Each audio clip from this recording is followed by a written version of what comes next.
How to Deal with Postpartum Depression, and 9 Tips for Coping. Hi, I'm Maggie, Holland. I'm a licensed mental health therapist specializing in perinatal mood and anxiety disorders, and let's talk about how to deal with postpartum depression. There are a lot of factors that go into postpartum depression, and there are a lot of things to consider when you're trying to manage this disorder. Ultimately, the different strategies fall into 2 categories, and the first one is helping the struggling person's mental, physical well-being, and the second one is receiving help from other people. Here are 9 tips to help deal with postpartum depression.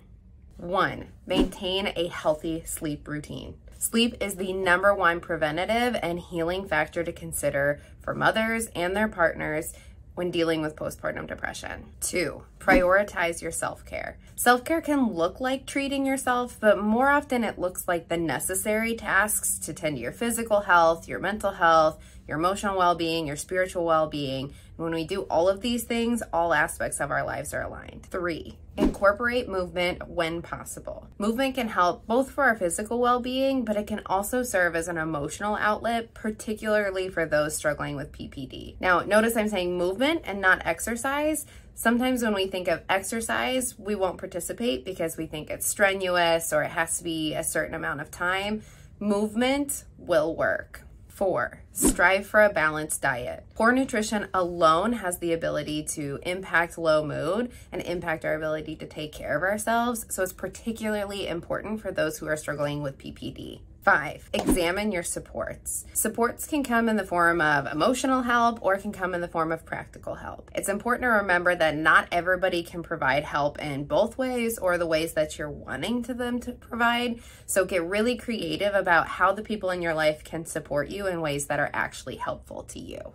6. Consider your baby's feeding options. Chest feeding and depression have a bidirectional relationship, meaning that chest feeding can impact depression and vice versa.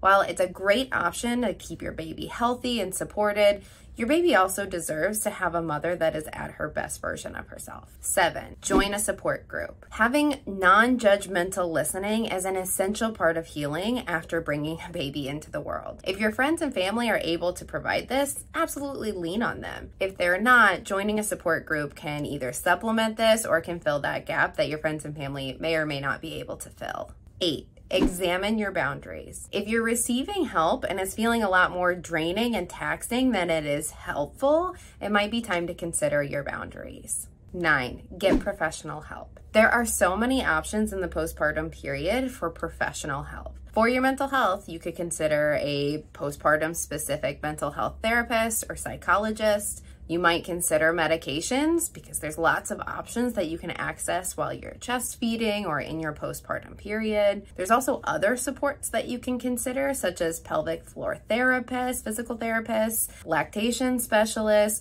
or even overnight doulas to help you with those nighttime shifts. Final thoughts. If you think you or a loved one might be struggling with postpartum depression, get connected and get help. There are so many resources available. Remember that your baby deserves to have the best version of you that you are able to possibly give them. And it says nothing negative about you if you need a little bit of help to get there.